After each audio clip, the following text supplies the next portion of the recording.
Et la situation en RDC, on continue à en parler avec le ministre congolais de la Communication et porte-parole du gouvernement. Patrick Mouyaya, bonsoir. Vous êtes en direct de Bonsoir. Genève. La solution militaire ne suffit pas, dit Joseph Kabila, contre l'avancée de l'AFC M23 soutenue par Kigali. Le pouvoir n'est toujours pas d'accord avec cette sortie de l'ancien président congolais. Ce n'est pas à nous d'être d'accord ou pas. Nous sommes dans un pays, République démocratique du Congo. Tout le monde a le droit de s'exprimer. Mais au regard de la situation actuelle du drame que connaissent nos populations dans l'Est spécifiquement, c'est pas dans des postures politiciennes qu'un ancien chef d'État devrait sortir.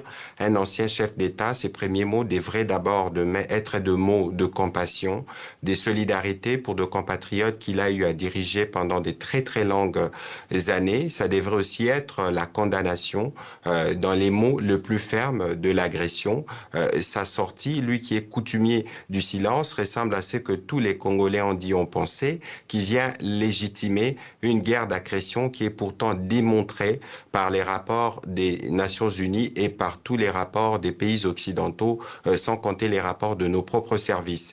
C'est une malheureuse occasion, en tout cas, parce que si nous retournons à l'origine de ces conflits, nous regardons ce que lui-même en disait à l'époque, parce que ce n'est qu'une récurrence d'une situation vécue, on ne le reconnaîtrait pas. Mais quoi qu'il en soit, pour nous, c'est pas le moment de verser dans la polémique politicienne, parce qu'ici, nous voulons régler des problèmes qu'il aurait pu régler durant ces 18 années de pouvoir, et donc nous nous focalisons sur les différents fronts militaires, diplomatiques, économiques, judiciaires et médiatiques pour nous assurer que nous donnons la réponse qu'il faut à ces conflits. Nous sommes d'accord que la solution ne sera pas que militaire. C'est pour ça que nous sommes ici à Genève, notamment avec la Première ministre, pour nous assurer que la composante judiciaire se mettra en place pour que tous les trublions recyclés par le Rwanda de manière permanente pour semer la terreur et la désolation puissent être enfin jugés et condamnés, Mais pour que tous les justement, complices congolais puissent l'être tout autant. Monsieur le ministre, face au chaos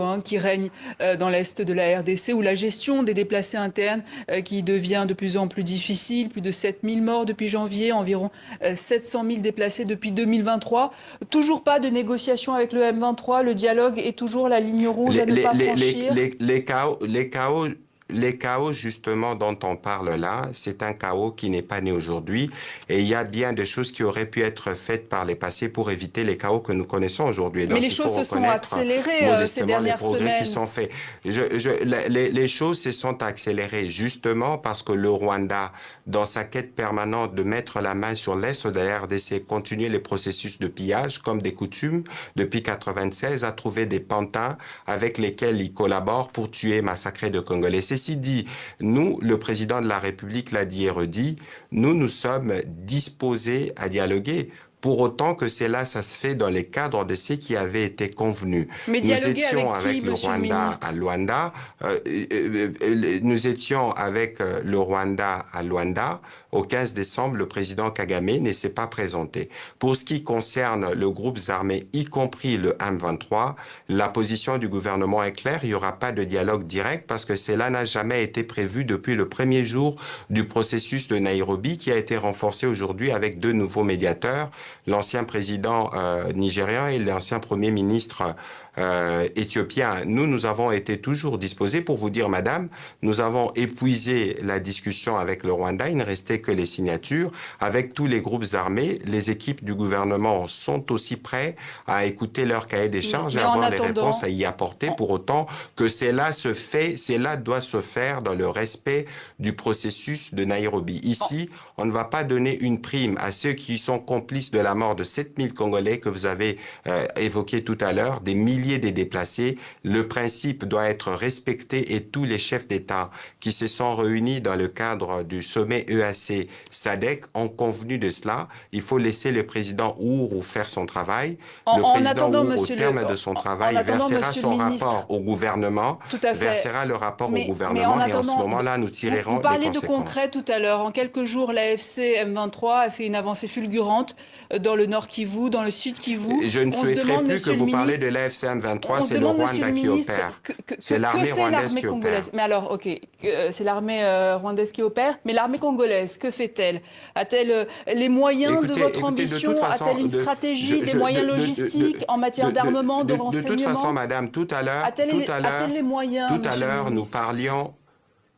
Laissez-moi vous répondre, s'il vous plaît. Tout à l'heure, vous parliez justement du président Kabila qui a pendant 18 années dirigé la République démocratique du Congo, y compris cette armée. Il est militaire. Il aurait pu travailler pour que nous puissions avoir une armée totalement débarrassée des infiltrés parce que vous savez que notre armée est née de brassage, de mixage et à la tête duquel il y avait James Kabarebe qui a été récemment sanctionné par le gouvernement américain. Il faut saluer ici le travail fait par des jeunes garçons qui ont au prix du sacrifice suprême, font face à une armée qui vient en masse dans les stricts objectifs des tuer et la guerre s'est faite sur notre territoire. C'est des Congolais qui meurent. On ne peut pas reprocher notre armée à avoir à certains cas de postures qui permettent de protéger la population. Ceci dit, il y a évidemment un travail à faire. Le président de la République en a parlé ce week-end. Des conséquences seront tirées et nous continuerons à renforcer nos forces armées pour être en mesure de faire face à toutes les menaces. Aujourd'hui, nous sommes en face du Rwanda et c'est pourquoi l'Union européenne s'est prononcée aujourd'hui à la suite du Conseil de sécurité des Nations Unies ou du Haut Conseil pour les droits de l'homme ou du gouvernement américain. Il y a une unanimité pour condamner les agissements du Rwanda et il y a une unanimité pour demander immédiatement un cessez-le-feu et il y a une unanimité pour ouvrir un couloir humanitaire pour nous permettre de venir au secours de plus de 4000 Congolais blessés, de finir de dénombrer les Congolais qui sont morts et d'enterrer ceux qui sont encore pour le moment dans les morgues. C'est des situations bien dramatiques et nous préoccupent au plus haut point et pour lequel nous travaillons à apporter des solutions. Vous savez aujourd'hui que toute forme de critique à Goma est éteinte par les armes. Il y a des jeunes artistes qui sont tués. Il y a des jeunes qui ont encore été tués ce week-end. Je n'ai pas Monsieur le ministre, est-ce que la formation d'un gouvernement d'union nationale, comme le souhaite le président Tshisekedi, serait la solution alors? Écoutez, aujourd'hui, la première solution face à cette menace existentielle, c'est l'unité.